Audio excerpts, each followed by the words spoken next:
In our last lesson, what we did was long division, and the whole point of long division is to help us factorize polynomials. Okay, so what we're going to attempt to do is, given a cubic, whatever it is, we're going to attempt to get it into factorized form, because once we've got it in factorized form, remember when f of x or y equals 0, what we can do is use the null factor law on it and essentially grab the x-intercepts. That's going to allow us to sketch cubics a lot easier. If we know what the value of x is when y is 0, we can get those x-intercepts. So that long division process was important. So I said here in the last exercise we completed polynomial division. Some of the problems produced a remainder while others did not. And they're the ones we're interested in, zero remainder. When there is no remainder, it means we have found a factor of the cubic, okay? And once we've got those factors, just say I had factorized it and I found out that a factor of the cubic was x take 2, and we had this part here. Again, I can use the null factor law. So does this mean that if I want to find out whether something is a factor, I have to essentially try these factors out until I get zero remainder? That is, continue to do long division and do it consistently until I find zero remainder? And the answer is no. Okay, so if our polynomial is this, p of x, all right, and I want to find out whether x take 2 is a factor, I've done p of 2. Okay, so what is p of 2? That's going to be 2 to the 3, which is 8, plus 2 squared is 4, 3 fours are 12, plus 4 plus 1. That's 20 plus 4 plus 1, which is 25. Now, just so happens that that is also the remainder. Okay, and it's not this magic process. It works every time. Okay, so what I can actually do is when p of x is divided by what we call this thing here, our linear factor, the remainder is equal to p of that value. Okay, and that's called the remainder theorem. I try to step you through the process here of how it works. Okay, so this is how the remainder theorem actually works. But it's best to actually come back to this after you've used the remainder theorem a few times to give it some context. So we're going to move straight into some questions here. So use the remainder theorem to find out the value of the remainder when this polynomial is divided by x take 2. So again, you could set it up x take 2 and put it in there like so, but we've got this remainder theorem. So what I'm going to do is simply do p of 2. Okay, so that's going to be 2 cubed is 8. Take away 2 squared is 4. 4, that's negative 12. Plus 4 plus 6. 8 take away 12 is negative 4 plus 4 plus 6. The answer is 6. All right, and I bet you, if you want to do it now, pause the video and actually do the polynomial division and put x take 2 into that, and I bet you end up with 6 as a remainder. Okay. All right, this one here, we want to put that into it. Okay. So now remember, according to the remainder theorem, what we do is when p of x is divided by this, the remainder is equal to p of that value there. Okay. Now this one is a little bit tougher to see because what we've got is a coefficient here of 2. So the way to think about this is we want to think about that as equaling 0. Okay. Now 2x equals negative 1, x is equal to negative 1/2, and that's what I'm going to do a p of value. So I'm going to do p of negative 1 on 2. Okay, just like over here, what I did was x take 2, I did p of 2, but the way to work out what value you do the p of is that you say x take 2 equals 0, x is equal to 2. So that's the value you jam into the function to see what the remainder is. So we're going to do the same with this one here. Right, so let's work it out. It's negative 1/2 to the power of 3. Take away 2 lots of negative 1/2 plus 4. That's going to be negative 1 on 8 plus 1 plus 4, which is equal to negative 1 on 8 plus 5, which is going to be 40 on 8, which is negative 39 on 8. Okay. Now, you can try this stuff out on the calculator as well and speed up the process. You need to be able to do this by hand, but I'm going to define a function and 2x plus 4, and then just do f of negative 1 on 2, which is 39 on 8. Glad I checked that because that should be positive. Okay, good one. Negative 1 plus 40 is positive 39. All right, when p of x is divided by x take 2, I know that the remainder is going to be 4. What value of a does this occur for? So I know that p of 2, okay, x take 2 equals 0, x is equal to 2. It's that value that I'm going to jam into the function. I know that when I do p of 2, the answer has to be the remainder, which they're telling me is 4. Okay, so I'm going to say that 4 is equal to, and sub 2 where I see x. So that's going to be 2 cubed plus 2 times 2 plus a. 4 equals 8 plus 4 plus a.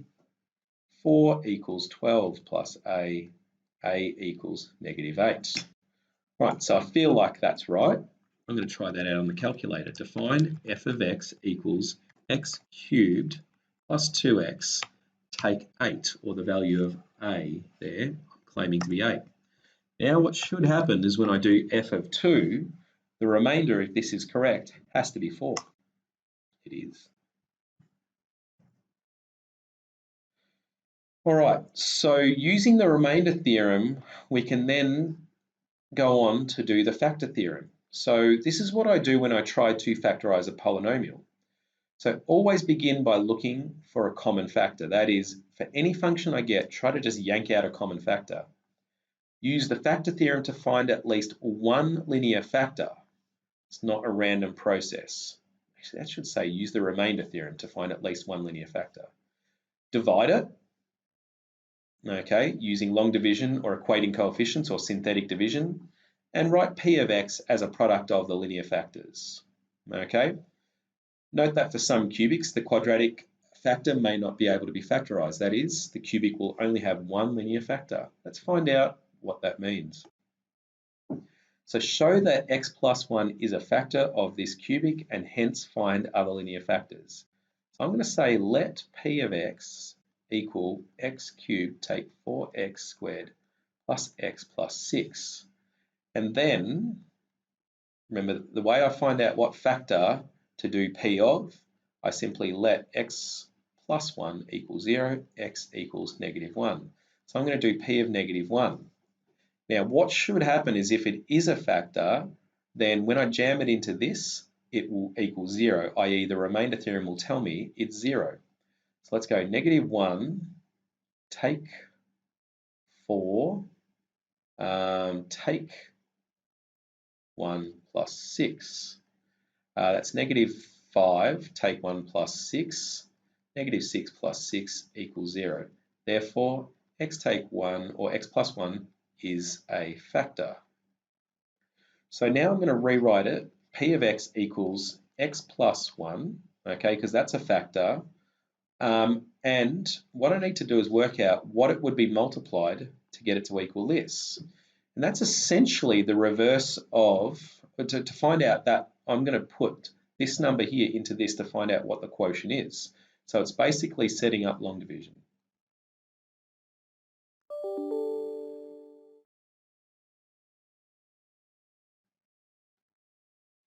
All right, so practice your long division skills now, girls, and see how you go with this. Now, the one really good thing is I already know that this is a factor, so the remainder is going to come out as 0. Okay, so x squared, x cubed, plus x squared, bracket subtract, line. This first term cancels out, negative 5x squared, bring down the next. All right, so negative 5x, take 5x, That's going to be negative 6x plus 6, negative 6, negative 6x, take 6, cancels, and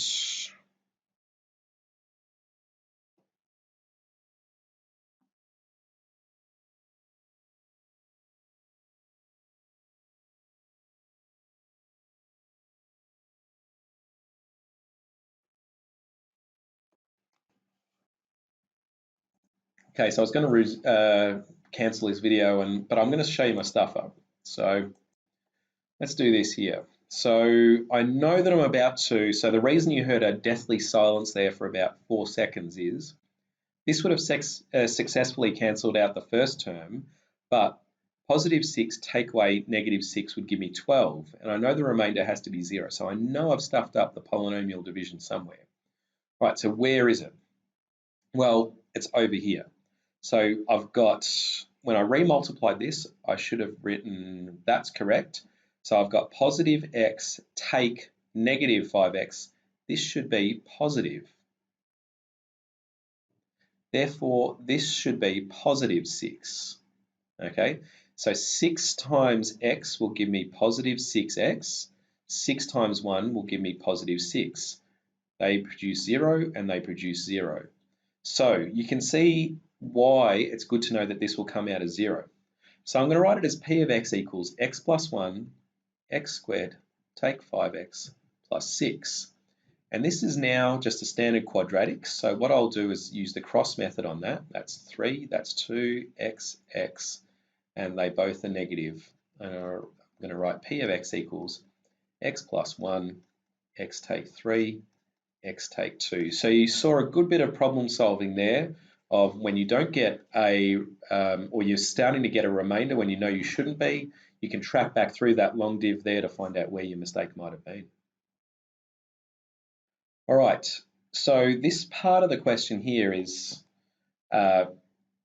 involving us then answering a couple of questions. So p of negative 1, well, we've already done that. That's equal to 0 because this is the same function. So I know that that's already equal to 0. But p of 3, so I could put it into this function here, but notice here I've got linear factors. These are all linear factors. So p of 3 should be 0 as well. And in fact, so should p of 2, because they're all factors that should produce 0 remainder. So let's see whether that is the case. So define f of x equals x cubed, take 4x squared plus x plus 6. So f of negative 1, we've already ascertained that that's going to be 0, but I've got f of 3, which is 0 as well, and f of 2, which is also 0.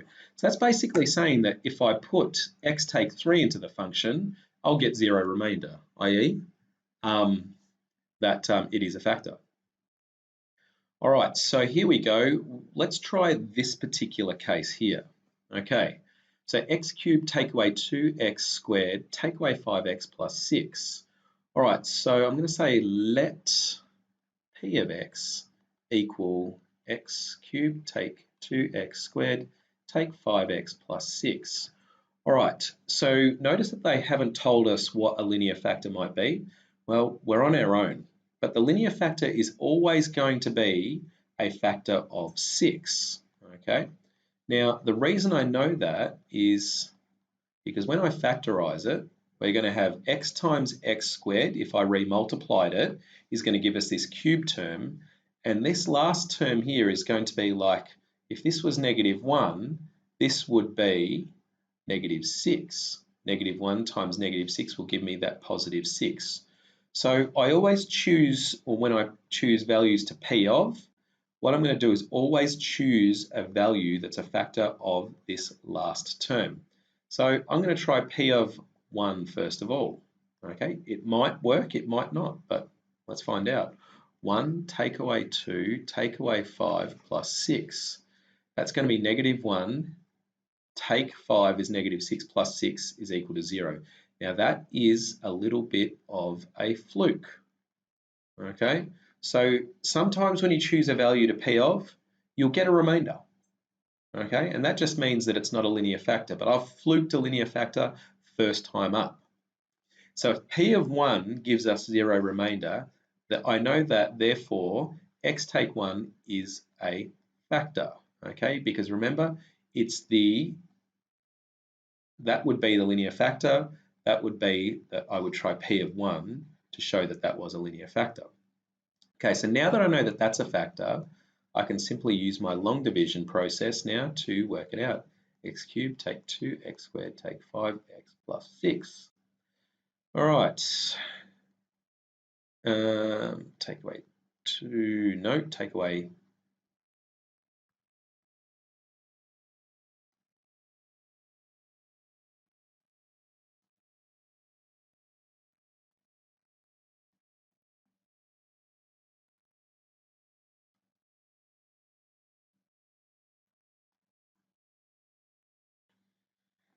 negative 6x plus 6, negative 6, negative 6x plus 6, cancels, 0. Okay, so we've got a winner there.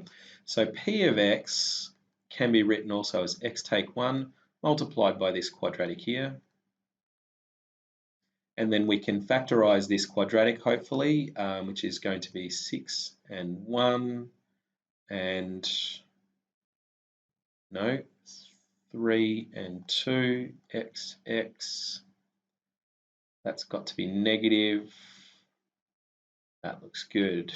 X take 1, x take 3, x plus 2. Okay, and it also shows you that if I tried P of 3 or P of negative 2, that I would have got 0 in both of those cases as well. So I started with 1, got it in there, but I could have done P of 3 and P of negative 2 as well.